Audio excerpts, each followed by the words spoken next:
Assalamualaikum warahmatullahi wabarakatuh. Saya Aufala Nahdiana dari Prodi Pendidikan Islam Anak Usia Dini, Institut Agama Islam Bakti Negara Tegal. Yang saya hormati Ibu Hajah Siti Ratnawati MPDI selaku dosen mata kuliah Manajemen Pendidikan Anak Usia Dini dan teman-teman yang saya sayangi.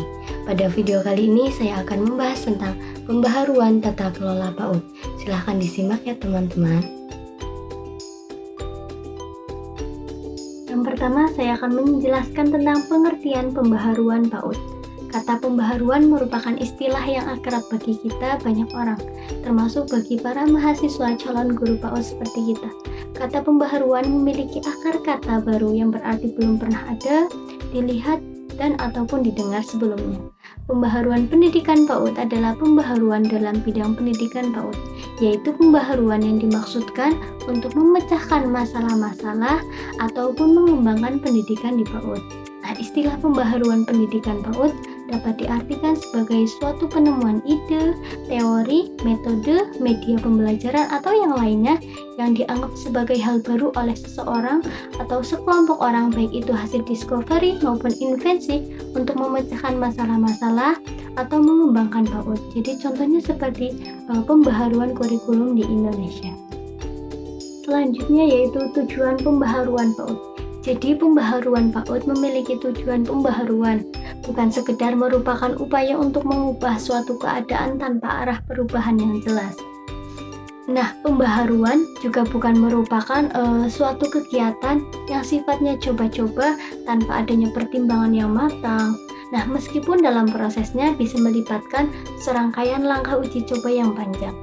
Nah, pembaharuan merupakan upaya yang memerlukan persiapan yang sangat matang, kemudian pemikiran dan kerja keras, bahkan keuletan dan kreativitas serta arah sasaran yang jelas kepada siapanya. Oleh karena itu, pembaharuan merupakan suatu upaya yang bertujuan yang terarah ke pencapaian kondisi tertentu yang diharapkan. Nah, begitupun dalam dunia pendidikan, khususnya pendidikan anak usia dini. Upaya pembaharuan dilakukan dalam rangka menghasilkan kualitas pendidikan yang lebih baik. Nah, upaya-upaya pembaharuan ini meskipun tidak selamanya berhasil, dimaksudkan untuk melakukan perubahan-perubahan berdasarkan masalah yang dihadapi oleh lembaga ataupun pendidikan sehingga mencapai kondisi pendidikan yang lebih baik sebagaimana yang diharapkan. Jadi pada dasarnya, upaya pembaharuan pendidikan anak usia dini bertujuan untuk mewujudkan proses dan hasil pendidikan anak usia dini yang lebih bermutu lagi. Setelah kita mengetahui tentang pembaharuan PAUD, selanjutnya kita akan membahas tentang tata kelola PAUD. Tata kelola PAUD mengacu pada pengelolaan dan pengaturan lembaga pendidikan anak usia dini.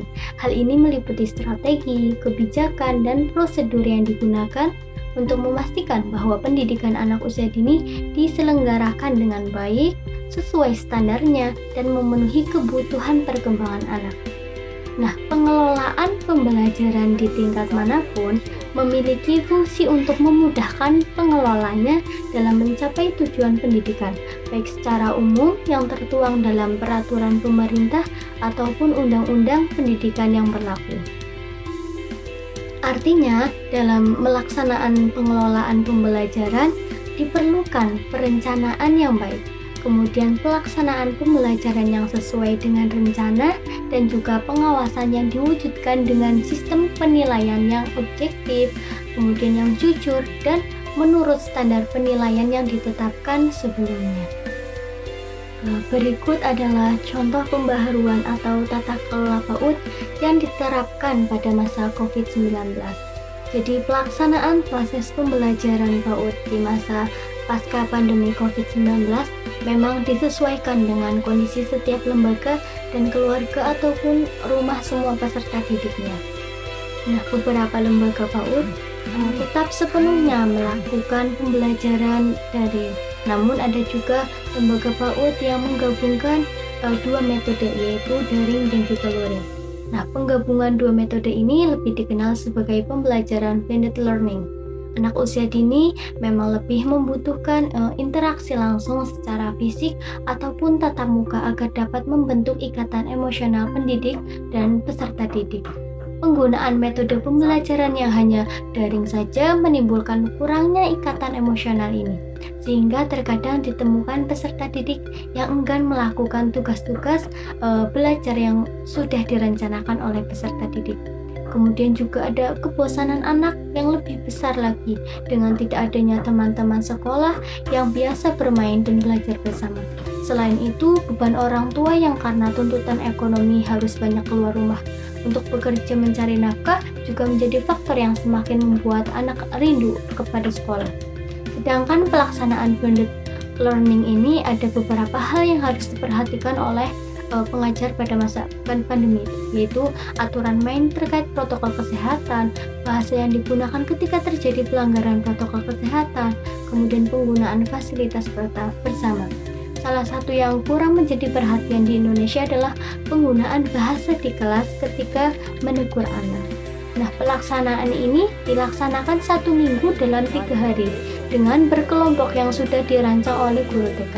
Tata kelola yang dilaksanakan oleh guru TK tersebut sudah memberikan kesan yang baik dalam proses pembelajaran bagi anak TK serta orang tua rumah juga merasa terbantu. Jadi ini adalah contoh bagaimana cara sekolah melakukan pembaharuan dan tata kelola PAUD untuk menyikapi berbagai masalah yang ada di sekolah. Analisa substansi manajemen pendidikan. Analisis substansi manajemen pendidikan dalam konteks pembaharuan PAUD mencakup pemahaman yang mendalam tentang pengelolaan sumber daya, kemudian perencanaan kurikulum, pengembangan profesional guru, dan evaluasi kinerja.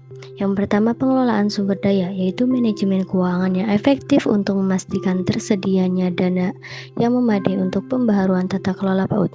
Kemudian pengelolaan fasilitas dan infrastruktur yang mendukung penggunaan teknologi dalam pembelajaran. Yang kedua ada perencanaan kurikulum, yaitu menyesuaikan kurikulum dengan perkembangan teknologi dan kebutuhan anak usia dini dalam menghadapi perubahan zaman. Kemudian mengembangkan kurikulum yang mengintegrasikan nilai-nilai lokal serta perkembangan global. Yang ketiga ada pengembangan profesionalisme guru, yaitu penyediaan pelatihan dan kontekstual dan berkelanjutan untuk meningkatkan keterampilan guru dalam mengelola pembelajaran dengan teknologi. Kemudian mendorong kolaborasi antar guru dan lembaga pendidikan dalam berbagai praktik baik terkait penggunaan teknologi. Dan yang terakhir ada evaluasi kinerja, yaitu menerapkan sistem evaluasi kinerja yang mempertimbangkan efektivitas penggunaan teknologi dalam pembelajaran, kemudian melibatkan stakeholder terkait dalam proses evaluasi untuk memastikan dampak pembaharuan tata kelola PAUD. Kesimpulannya bahwa pembaharuan pendidikan PAUD adalah pembaharuan dalam bidang pendidikan PAUD, yaitu pembaharuan yang dimaksudkan untuk memecahkan masalah-masalah dan ataupun mengembangkan pendidikan di PAUD. Sedangkan tata kelola PAUD mengacu pada pengelolaan dan pengaturan lembaga pendidikan anak usia dini. Hal ini meliputi strategi, kebijakan, dan prosedur yang digunakan untuk memastikan bahwa pendidikan anak usia dini diselenggarakan dengan baik, sesuai dengan standar dan memenuhi kebutuhan perkembangan anak. Salah satu kasus mengenai pembaharuan tata kelola PAUD yaitu pada masa pandemi COVID-19, di mana PAUD harus melaksanakan pembelajaran secara blended learning. Tetapi pelaksanaan pembelajaran ini ada beberapa yang harus diperhatikan oleh pengajar, yaitu aturan main terkait protokol kesehatannya, kemudian bahasa yang digunakan ketika terjadi pelanggaran protokol kesehatan juga. Demikian yang dapat saya sampaikan. Semoga bermanfaat bagi teman-teman semua. Wassalamualaikum warahmatullahi wabarakatuh.